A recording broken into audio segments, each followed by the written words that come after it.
एक धर्मदास नाम के बहुत बड़े धनी व्यक्ति थे, सेठ थे। वैश्य कुल में जन्म था। भगवान श्री कृष्ण, श्री राम, विष्णु और शंकर के दृढ़ पुजारी थे। उन्होंने अपने, क्योंकि ये सभी को मालूम है कि गुरु बिन मोक्ष नहीं हो सकता, इसलिए गुरु का बनाना अनिवार्य समझ रखा है। तो गुरु बना रखे थे रूपदास जी, जो श्री विष्णु के पुजारी थे, वैष्णव साधु थे। धर्मदास जी 60 वर्ष के आसपास हो चुके थे। पैसे की कोई गिनती नहीं थी, इतना धन था उनके पास। सबसे बड़ी बात सोचने की है पुण्यात्माओं कि इतना धनी व्यक्ति भी भगवान की चाह रखता है तो बहुत पुण्यकर्मी प्राणी होता है। जैसा भी उसके गुरुदेव ने बताया था उसी पर वो दृढ़ थे, गुरु के एक एक वचन को फाइनल मानते थे। पुण्यात्माओं, एक नियम होता है कि श्रद्धालु यानी शिष्य गुरु जी के वचन में किसी प्रकार का अविश्वास ना करे, ये नियम होता है। और इस नियम का दुरुपयोग किया नकली संतों ने। श्रद्धालु कहते हैं गुरु जो कहते हैं वो सत्य होता है। जब गुरु है सत्य को नहीं, उनका ज्ञान सत्य कितना होगा। जब गुरु ही नकली है, इनको कह कह का पता नहीं, तो इनका ज्ञान हो ही नहीं सकता सत्य। लेकिन वो अनजान श्रद्धालु उनको गुरु मान रहे हैं, सतगुरु मान रहे हैं, और वो कति अज्ञानी है। अब ये दास के वर्ड जो आज सुन रहा हो कोई प्रथम बार, तो यूँ सोचेगा कि रामपाल तो अपने आप ने सब तो विद्वान मान रहा है। कि नहीं, दास कोई विद्वान नहीं, लेकिन गॉड गिवन ज्ञान जरूर है दास के पास। विद्वान तो परमात्मा है, और उन्होंने ज्ञान हमें दे रखा है। उस ज्ञान का एक डंडोरा पीट रहा दास तो, कि ये ऐसा है, ऐसा है, ऐसा है, बस भगवान ने बता रखा है। उसका दिया हुआ धन है, दास आपको बांट रहा है। कोई ले सकता है तो ले लीजिए। तो जैसा भी उस प्यारी आत्मा को उसके गुरु ने साधन बताया था, उसी के आधार से वो चल पड़ा। गुरु जी ने बता रखा था कि हरे कृष्ण हरे राम, राधे श्याम सीताराम, राधे राधे श्याम मिला दे। ये गुट्टी प्यारा की थी कि ये मंत्र पार कर देंगे। ओम नमः शिवाय, ओम भगवते वासुदेव नमः, हैं ये पता नहीं 20-25 तो इस तरह के मंत्र दे रखे। और एकादशी का व्रत और 68 तीर्थ पर जाना अनिवार्य है। इस प्रकार वो साधक, और गीता जी का नित्य पाठ करना चाहिए। ऐसे ही वो धर्मदास जी गुरुदेव के आदेश अनुसार प्रतिदिन गीता जी का नित्य पाठ करे, एकादशी का व्रत रखता था, और उसने 68 तीर्थ करने की योजना बना ली। भाई गुरु जी ने कहा है 68 तीर्थ अवश्य जाने चाहिए। तो वो ऐसे ही घूमते घूमते मथुरा पहुंच गए। अब द्वारका तो न पाई कोई ना, क्योंकि द्वारका तो समुद्र में डूब गई थी। ना द्वारका भी धक्के खुआओ। ये कृष्ण जी एक तो सुख कर गए थे कि वो द्वारका तो कोई ना रही उड़ा चौक बुलाओ ना, तो वहां भी धक्के खुआते, बहुत दूर पड़ा हो यहाँ से। तो मथुरा पहुंच गया, और वहां उस तालाब में जहाँ श्री कृष्ण जी कहते हैं, कृष्ण जी नहाया करते थे, गौ चराया करते थे, उस तीर्थ में, जोड़ में, तालाब में। और उन तालाबों का ऐसा पानी जो गधे भी ना पी, और उसमें श्रद्धालु नावे और आचमन ले उसका। अब आत्मा को तो भगवान की चाह है, किसी तरह मिल जाए उसने प्राप्त करना है, लेकिन उसका वे ठीक नहीं है, तो तरीका मार्ग ठीक नहीं, कैसे मिलेगा वो भगवान। अब धर्मदास जी सुबह सुबह स्नान करके उस जोड़ में, तालाब में, मथुरा के में, जिसमें वो सैकड़ों आदमी नहावे, गंद माच रहा, और वहीं से लोटा भर के पानी का उसने अमृत जान के वहाँ रख लिया। लिपा पोती करी, यानी कुछ ग्राउंड लिपा, मड प्लस्टर थे, गाय का गोबर मिला के मिट्टी में, और वहाँ पर फिर बैठ के लगा नित नियम करने। परमात्मा पूर्ण ब्रह्म अपना अन्य रूप बना के एक जिंदा महात्मा का रूप बनाकर वहां पहुंच गए, बैठ गए धर्मदास जी से 50 फुट की दूरी पे। जिंदा महात्मा होते हैं जो मुसलमानों के अंदर जिंदा महात्मा बोलते हैं उनको, जिंद पीर। उनकी काला और कोट होता है, घुटनों के नीचे ताई का, एक कच्छा अंडरवियर पहनते हैं लंबा सा, एक टोप सिर पे, काला ही टोप और काला ही चोगा। अब बैठ के दूर जानते और सुन रहे हैं गीता जी के पाठ को। धर्मदास जी बड़ी लय ला के पढ़ रहा है संस्कृत को, और फिर जैसा भी उसके गुरुदेव ने अनुवाद किया था अनुवाद भी सुना रहा है। अनुवाद सुनाना इसलिए शुरू कर दिया कि सामने एक भक्त बैठा है और दिखे है मुसलमान, लेकिन मेरी बातों से प्रभावित बहुत है, बड़ा ध्यान से सुन रहा है। अब धर्मदास जी ने गीता जी का 7वां अध्याय पूरा पढ़ दिया, क्योंकि इसमें सारे 30 श्लोक हैं और कुछ 8वें अध्याय के भी मोटे मोटे कुछ कुछ सुना दिए। जैसे 8वें अध्याय के 5वें और 7वें श्लोक में गीता ज्ञानदाता कहता है कि अर्जुन तो मेरी शरण में आ जा, मेरी भक्ति कर, मुझे ही प्राप्त होगा। इस तरह की उसने अपना सारी क्रिया जब कर ली, परमात्मा और निकट पहुंच गए और हाथ जोड़ के कहने लगे। अपने आप को एक दास बनाया भगवान ने, और सामने बैठा हो जैसे ये वैष्णव पंथ के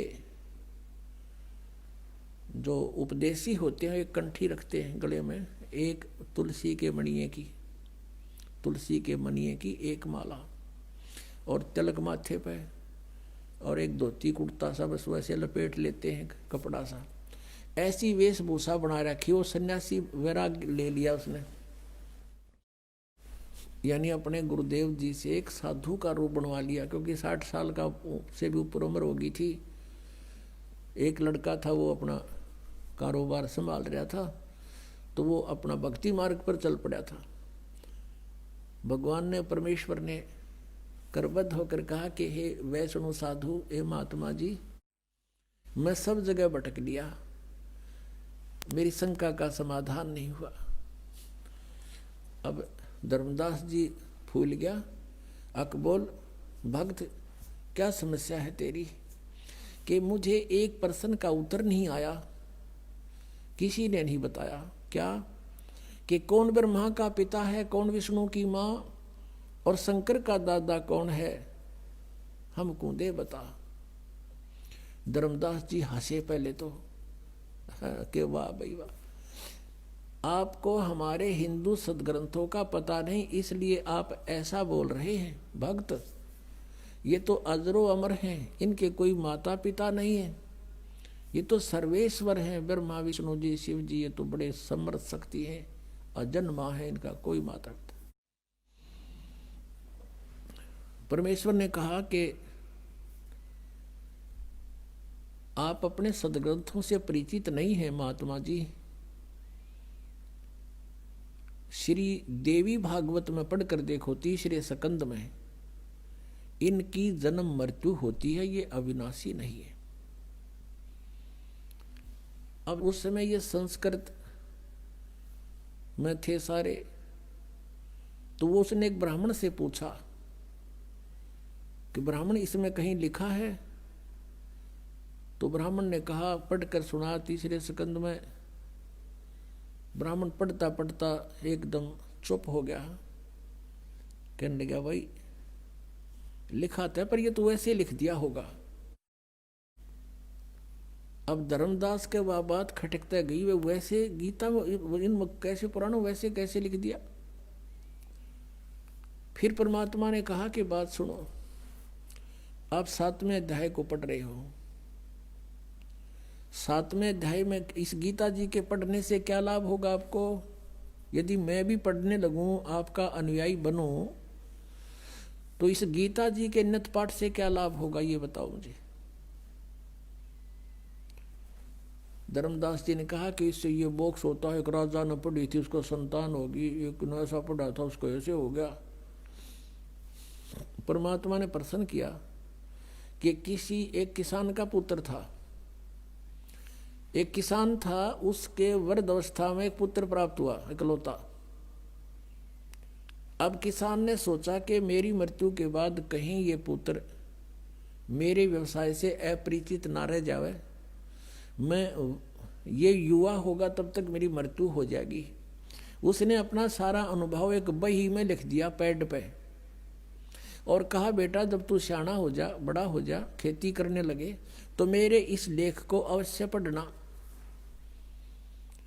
अब वो किसान का पुत्र उसको पढ़ रहा अपने पिता की मृत्यु के उपरांत, उसके द्वारा दिए गए अनुभव के उस लेख को डेली पढ़ता है। तो उसको डेली पढ़ने का क्या उद्देश्य है उसका?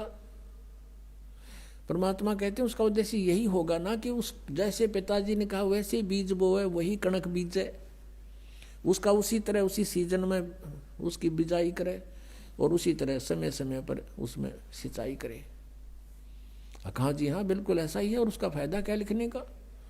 और वो गेहूं के स्थान पर तो भांग बोए, गेहूं के बीज के स्थान पर भांग बो रहा हो तो कैसा है वो किसान?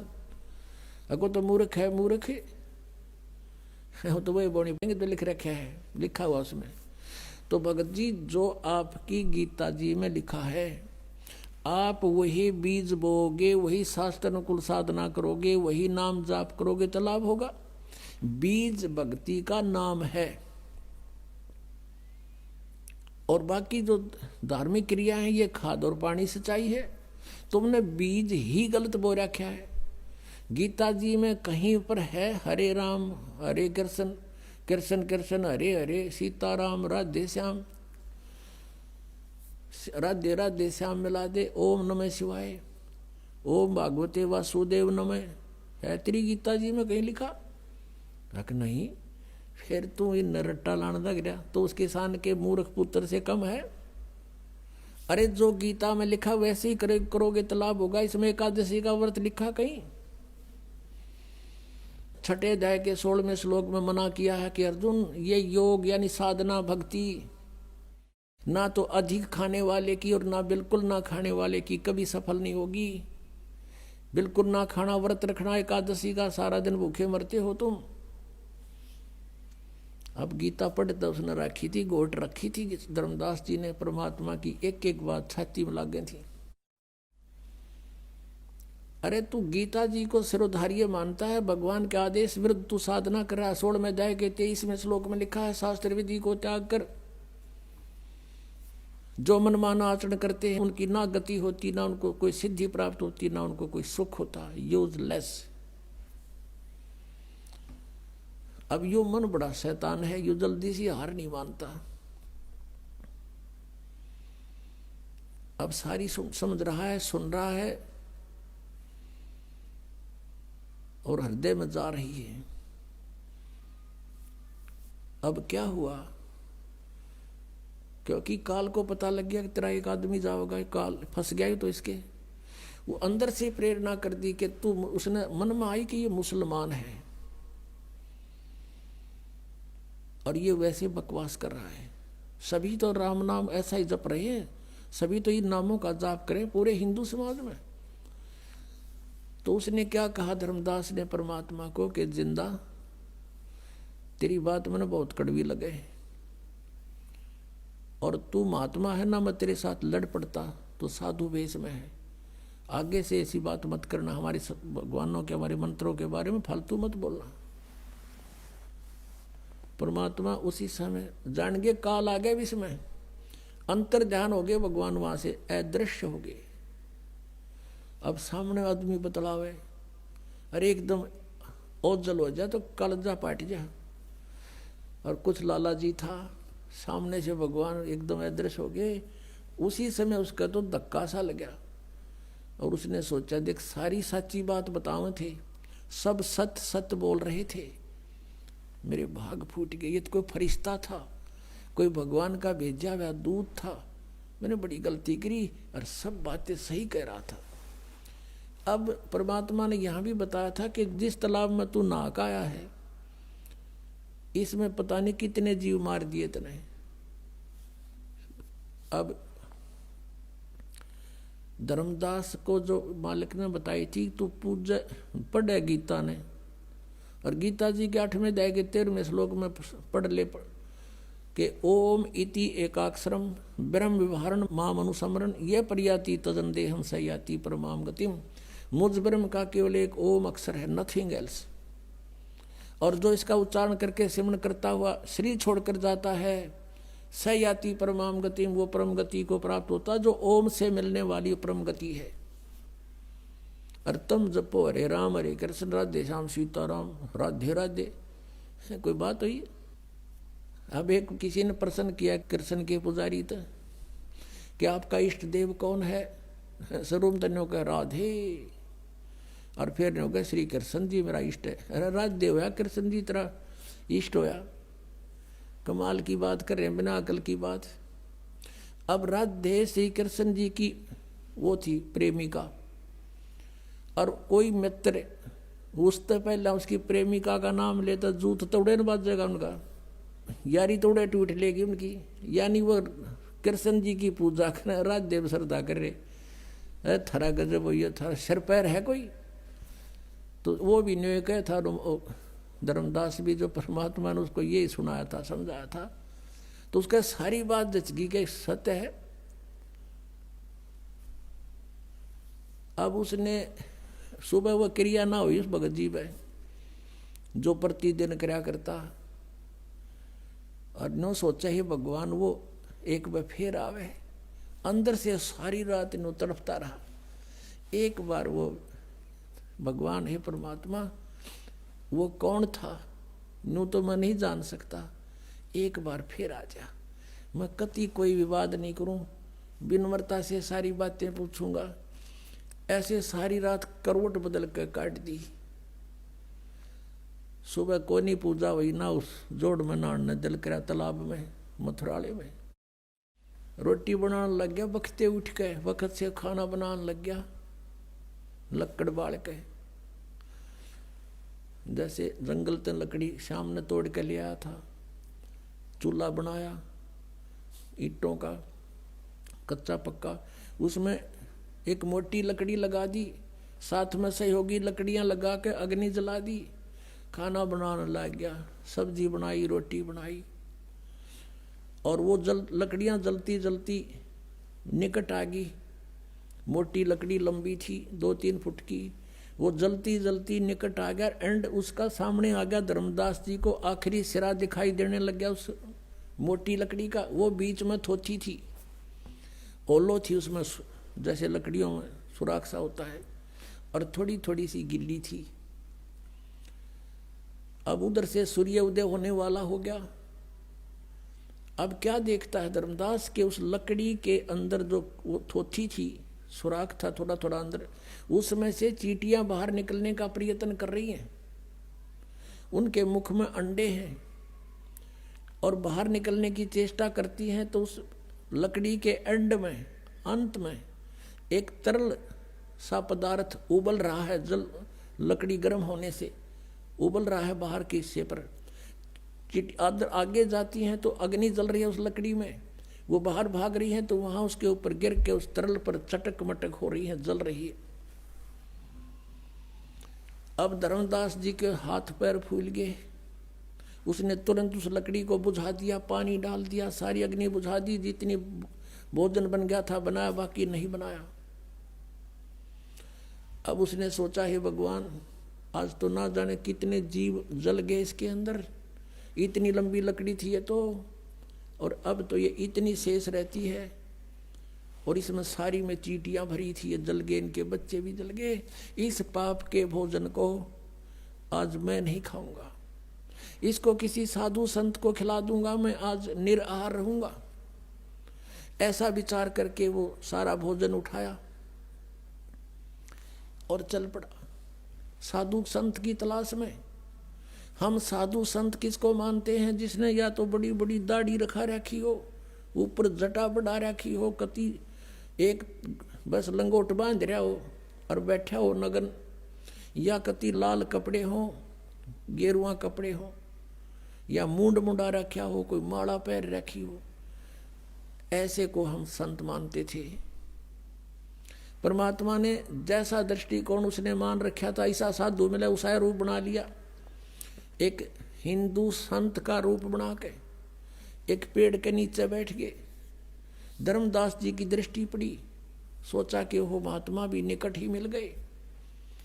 जाके वो सारी थाली नो की नो सारी सामान था जितना भी भोजन रख दिया कि महात्मा जी भोजन पालो, भूख लगी होगी। अखां धर्मदास, भूख लगी भाई, कल से आहार नहीं किया मैंने। जब धर्मदास कहा तो उसने एक बार तो देखा कि ये महात्मा मुझे जानता भी है, तो उसने सोचा मैं बहुत बड़े यज्ञ करता था, भंडारे करता था, साधु संतों को बुलाकर उनको भोजन खिलाता था, उनमें से कोई होगा। नहीं ध्यान दिया। परमात्मा एक लोटा जल का साथ लिए हुए थे, उसमें से जल उठाया और ऐसे छींटे मार के एक मंत्र बुदबुदाया पूरे भोजन पर। उसी समय सारे भोजन की चींटी बन गई और सारी थाली काली होगी और चींटियां अंडे ले लेकर बाहर निकलने की, थाली से बाहर निकलने की चेष्टा कर रही हैं। तब परमात्मा उसी रूप में आगे जो पहले दिन वार्ता हुई थी और कहा, रे धर्मदास तू आया था पुण्य करने और तू कल क्या कह रहा था? परमात्मा को देखकर धर्मदास ने मुसलमान रूप में भगवान को एक मुसलमान जाना और परमात्मा ने ये कड़वी सच कही तो उसने दुख माना और ये कहा था कि मैं जीव हिंसा नहीं करते, हम अन्य की तरह जीव हिंसा नहीं करते, यानी बहुत दुख मान के कहा था। ये टोंट कैसा था कि मुसलमान हो तुम, मांस खाते हो, हम हिंदू, हम हिंसा नहीं करते, हम जीव हिंसा नहीं करते। तब परमात्मा ने कहा था, रे तेरे तो तक कसाई भी अच्छा, और इस पाप के भोजन को तो मुझे खिलाने आया है। अरे अपराधी व्यक्ति। जब उसने धर्मदास ने देखा कि वो हैकल वाले, चरणों में पड़ गया, बुरी तरह रोए, ये भगवान मुझसे गलती होगी, कल मैंने आपसे वाद विवाद किया, मुझे क्षमा करो भगवान, मुझसे गलती होगी, मुझे वो ज्ञान और सुनाओ। अब परमात्मा तो चाहते थे यो सीधा हो, किसी प्रकार इसकी आप बीमारी निकला, जो गंध भर रखा है इसने अंदर, तो बैठ गए वहीं पर, अब सुन ले ज्ञान आगे का। कल तूने गीता जी का 7वां अध्याय पढ़ा था। 7वें अध्याय के 12 से लेकर 15 तक और 20 से लेकर 23 तक, इन श्लोकों में ये जिनकी तू पूजा करता है, इन तीनों गुणों में से तू शंकर और विष्णु जी की, तमोगुण शंकर और सतोगुण विष्णु जी की पूजा करता है। हाँ जी, तो क्या लिखा तेरी गीता जी ने? खोल एक बार फिर। तो परमात्मा ने दिखाया कि देख पढ़ के। अधिक जानकारी के लिए जगत गुरु तत्वदर्शी संत रामपाल जी महाराज द्वारा लिखित पवित्र पुस्तकें ज्ञान गंगा, जीने की राह बिल्कुल निःशुल्क मंगाएं। अपना नाम, पूरा पता हमें व्हाट्सएप करें। हमारा नंबर है 7496801823। जगत गुरु तत्वदर्शी संत रामपाल जी महाराज के मंगल प्रवचन अब प्रतिदिन सुनिए MH1 श्रद्धा टीवी पर दोपहर 2 से 3 बजे, सारथी टीवी पर शाम 6:30 से 7:30 बजे, साधना टीवी पर शाम 7:30 से 8:30 बजे, ईश्वर टीवी पर रात 8:30 से 9:30 बजे।